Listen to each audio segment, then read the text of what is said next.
Parliament کی بالادستی جاوید احمد غامدی صاحب کی تحریر ہے جو اسلام اور ریاست کے ایک جوابی بیانیہ پر تنقیدات کے جواب میں لکھی گئی ہے۔ امید ہے کہ آپ کو یہ ویڈیو کی صورت میں زیادہ پسند آئے گی۔ آئیں تحریر کو سنتے ہیں۔ پارلیمنٹ کی بالادستی۔ اسلام اور جمہوریت دونوں کا تقاضا ہے کہ پارلیمنٹ کے فیصلوں کے سامنے عملاً سر تسلیم خم کر دیا جائے۔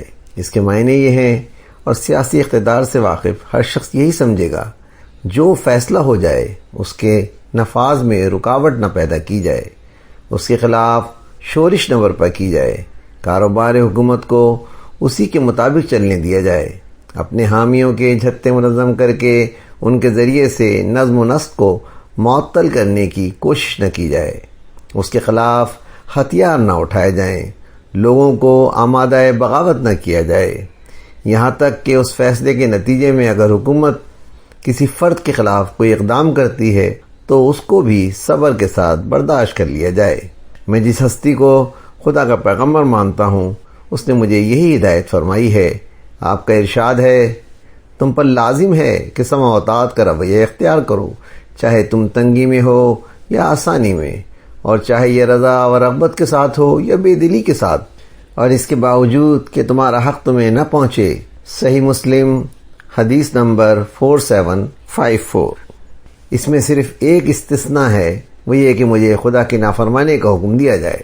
اس صورت میں البتہ میں اس فیصلے کو عملاً بھی رد کر سکتا ہوں، بلکہ میرا فرض ہے کہ رد کر دوں۔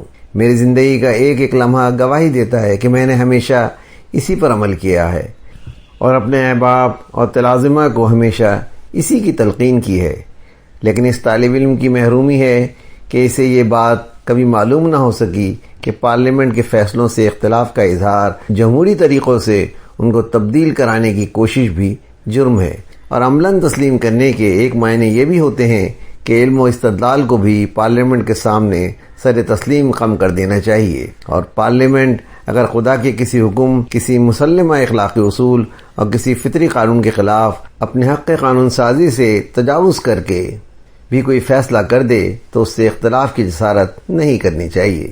اس میں طرفہ یہ ہے کہ میں نے میری ہی تحریر سے اور کمال دیانت اور پرہیزگاری کے ساتھ ٹھیک اس جملے سے غض و بصر کر کے برآمد کر لیے گئے ہیں جو پوری صراحت کے ساتھ ان کی نفی کر رہا تھا۔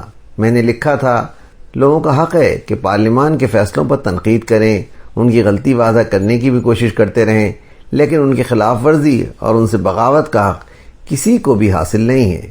مجھے نہیں معلوم کہ جو شخص یہ کارنامہ انجام دے اس کے علم و فہم کو زیادہ داد دینی چاہیے یا سچائی اور دیانت کو۔ اس وقت تو یہی عرض کر سکتا ہوں کہ چے خوش چرا نباشد۔ بہرحال میں واضح کر رہا ہوں کہ پارلیمنٹ کے ہر فیصلے کے سامنے سر تسلیم خم ہے، لیکن میرا جمہوری حق اور دینی فریضہ ہے کہ اس میں اگر کوئی غلطی ہے یا کہیں حدود سے تجاوز ہو گیا ہے یا اس سے کسی کی حق تلفی ہوئی ہے تو اس پر دلائل کے ساتھ تنقید کروں۔ امر بالمعروف و نہی عن المنکر میرے دین اور میری تہذیبی روایت کے بنیادی اصولوں میں سے ہے، اور مجھے حکم دیا گیا ہے کہ انصاف کی گواہی دیتے ہوئے اللہ کے لیے کھڑا ہو جاؤں، اگرچہ یہ گواہی خود تمہاری ذات، تمہارے ماں باپ اور تمہارے قرابت مندوں کے خلاف ہی پڑے۔ امرہم شورا بینہم کے اصول کا تقاضا صرف یہ ہے کہ فصل نزاعت کے لیے اکثریت کی رائے کو عملاً فیصلہ کن مان لیا جائے۔ اس کا ہرگز یہ تقاضا نہیں ہے کہ اس رائے کو صحیح بھی مان لیا جائے اور اس کی غلطی لوگوں پر واضح کرنے کی کوشش نہ کی جائے۔ دنیا کے تمام دساتیر آئینی دستاویزات میں ترمیم کا حق اسی لیے دیا جاتا ہے، ان کی کوئی چیز صحیفہ آسمانی نہیں ہوتی۔ اہل علم کا فرض ہے کہ برابر ان کا جائزہ لیتے رہیں، اور اگر کہیں کوئی غلطی ہو گئی ہے تو اس کو درست کرانے کی جدوجہد کریں۔ اسلام اور اسلامی شریعت و عمل کے لیے جو کچھ ریاست پاکستان میں حکومت کی سطح پر ہونا چاہیے تھا وہ بدقسمتی سے ہوا نہیں، اور جو کچھ ہوا ہے وہ زیادہ تر بے معنی، بے بنیاد اور قرآن و سنت کی تصریحات کے خلاف ہے۔ میں یہ بات برسوں سے کہہ رہا ہوں، اب بھی یہی کہی ہے۔ یہ اللہ اور اس کے رسول اور تمام مسلمانوں کے ساتھ اس نصح و خیرخواہی کا تقاضا ہے جس کی مجھے ہدایت کی گئی ہے۔ اس سے کسی پاکستانی پر لرزہ طاری نہیں ہونا چاہیے، جس طرح کہ میرے ایک پرانے کرم فرما اور عزیز دوست کے بقول میری جسارت کے نتیجے میں پوری قوم پر طاری ہو گیا ہے۔ تحریر 2015، جاوید احمد غامدی، آواز و بیان سراج الدین۔